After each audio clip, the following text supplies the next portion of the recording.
Well, hi everyone. Today we'll be learning about obligation, prohibition, and recommendation.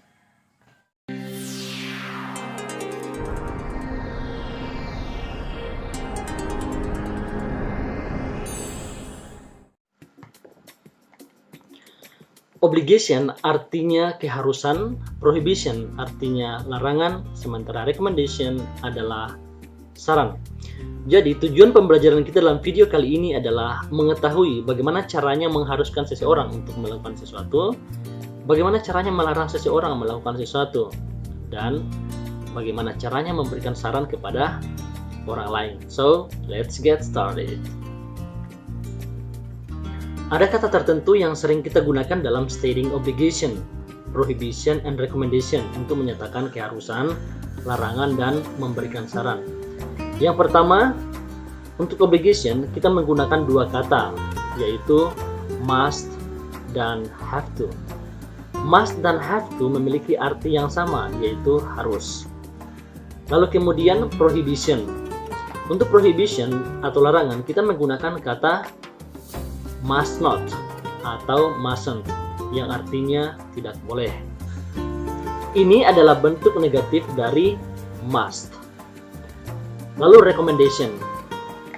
Kata yang paling umum yang digunakan orang untuk memberikan saran adalah should. Should. L-nya tidak dibunyikan. Should. Yang artinya adalah seharusnya atau sebaiknya. Perhatikan, walaupun di sini ada kata harus, tapi jangan diandaikan seperti obligation atau kewajiban. Karena saran atau itu sifatnya memberikan kebebasan. Apakah dia akan mengikuti atau memilih untuk tidak mengikuti saran kita, itu terserah dia. Nah, berbeda dengan obligation atau keharusan. Jika itu tidak dilaksanakan akan memberikan dampak atau konsekuensi secara langsung atas pilihan tersebut. Jadi should artinya seharusnya atau sebaiknya. Kita gunakan untuk memberikan saran kepada orang lain. Some expressions of obligation, prohibition, and recommendation. Jadi contoh-contoh kalimat yang biasa digunakan adalah untuk obligation, contohnya we must respect our teachers. Kita harus menghormati guru-guru kita. Yang kedua, we have to come to school on time. Kita harus datang ke sekolah tepat waktu. Baik must maupun have to itu menunjukkan keharusan atau kita artikan harus. Untuk prohibition contohnya, we must not cheat on the exam. Kita tidak boleh menyontek dalam ujian. Atau you mustn't bring your phone to the school. Kamu tidak boleh membawa HP-mu ke sekolah. Mustn't ini adalah bentuk singkat dari must not. Mustn't biasanya digunakan dalam kalimat-kalimat percakapan dalam speaking, sedangkan must not lebih seringnya digunakan dalam writing, apalagi jika itu adalah tulisan-tulisan yang berbentuk formal. Well, next, recommendation. Contoh kalimatnya, you should change your attitude.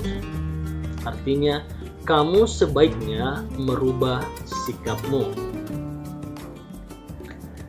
Misalkan sikap teman kita sering membuat kita terpaksa untuk memilih merasa jengkel. Lalu kita bilang, you should change your attitude. Kamu harus mengubah sikapmu. Ya, kita mengatakan itu bukan berarti kita menuduh dia membuat kita jengkel, karena pada akhirnya yang memilih untuk merasa jengkel adalah diri kita sendiri, ya kan? Jengkel itu adalah pilihan. Itu kita pilih sebagai respon untuk menanggapi sikap atau perilaku seseorang. Tapi kita memberikan saran hanya supaya pilihan menjadi lebih mudah dan tidak ada yang saling ofensif. Well, next, you should be polite. Artinya kamu harus bersikap sopan. Lalu you should drink more water. Kamu seharusnya atau sebaiknya minum lebih banyak air. Ya. Semua ini menunjukkan saran. Jadi saran itu sifatnya memberikan kebebasan, apakah dia memilih untuk mengikuti atau tidak itu terserah. Oke. Lalu sekarang bagaimana polanya jika kita ingin membuat kalimat obligation, prohibition, dan recommendation? Yang pertama obligation. Ada subject, ada must atau have to, ada verb atau kata kerja, dan ada object.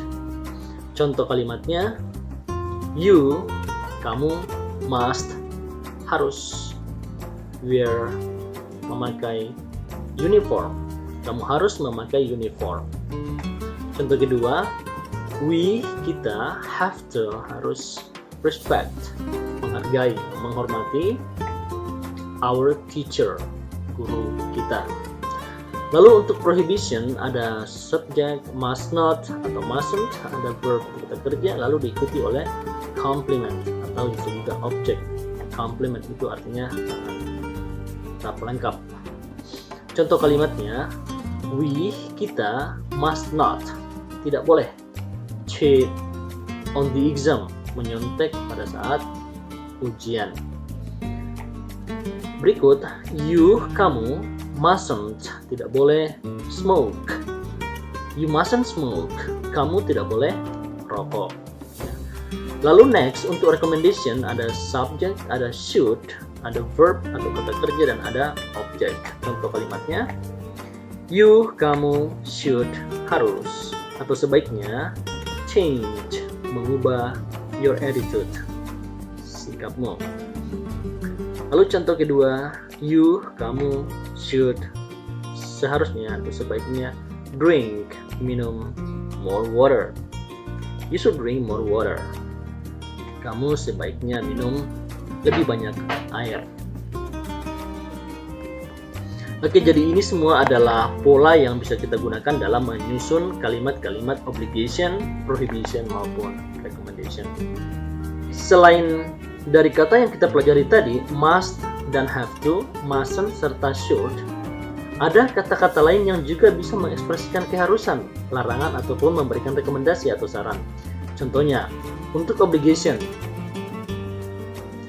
it is your responsibility to clean the table. Yang artinya, ini adalah tanggung jawabmu untuk membersihkan meja. Jadi responsibility itu artinya tanggung jawab. Ini juga menunjukkan ada keharusan. Tanggung jawab itu adalah sebuah keharusan. Lalu yang kedua, it is necessary that we follow these guidelines. Kita harus mengikuti pedoman ini. Necessary itu artinya penting. Jadi sesuatu yang penting, sesuatu yang harus. Atau kita bisa artikan sebagai penting bagi kita untuk mengikuti pedoman ini. It is necessary that we follow these guidelines. It is an obligatory to stop when the traffic lights turns red. Adalah sebuah keharusan untuk berhenti ketika lampu lalu lintas warna merah menyala. Jadi obligatory itu artinya adalah keharusan. Jadi baik responsibility, necessary maupun obligatory ini adalah bentuk obligation atau keharusan. Jadi bukan hanya must atau have to saja. Ya. Next, untuk prohibition ada juga kata-kata lain yang biasa digunakan untuk menyatakan larangan selain kata must not atau mustn't, yaitu contohnya prohibited. It is prohibited to make graffiti on the school walls. Dilarang untuk membuat coretan di dinding-dinding sekolah. Ya, jadi prohibited itu artinya dilarang atau larangan. Contoh berikutnya, you are not allowed to enter the room. Kamu tidak diizinkan untuk masuk ke ruangan itu. Not allowed, tidak diizinkan artinya dilarang. Lalu, it is forbidden to feed animals in the zoo. Dilarang memberi makan binatang di kebun binatang. Forbidden artinya dilarang.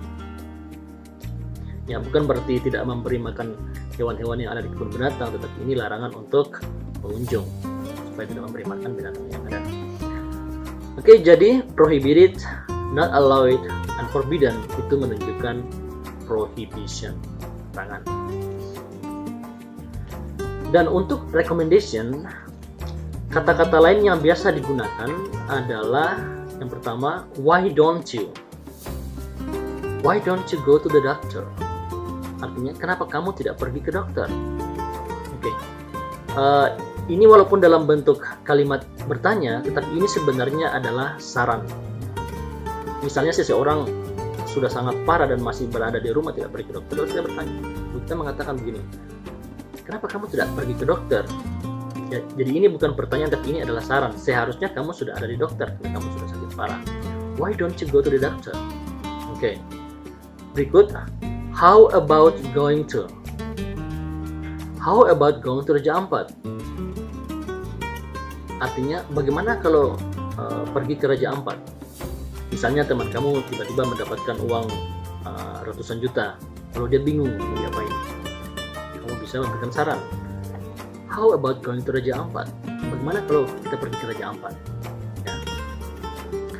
Oke, lalu you need to eat more vegetables. You need to.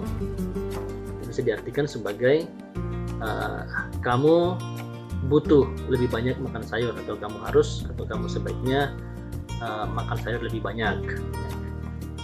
Lalu yang berikutnya, I recommend you read this book. Artinya saya merekomendasikan kamu membaca buku ini. Merekomendasikan. Jadi why don't you, how about going to, you need to, I recommend you, ini semua menunjukkan recommendation atau saran. Jadi tidak harus menggunakan kata should. Well, that's all for today. Thank you for watching and I'll see you in the next video.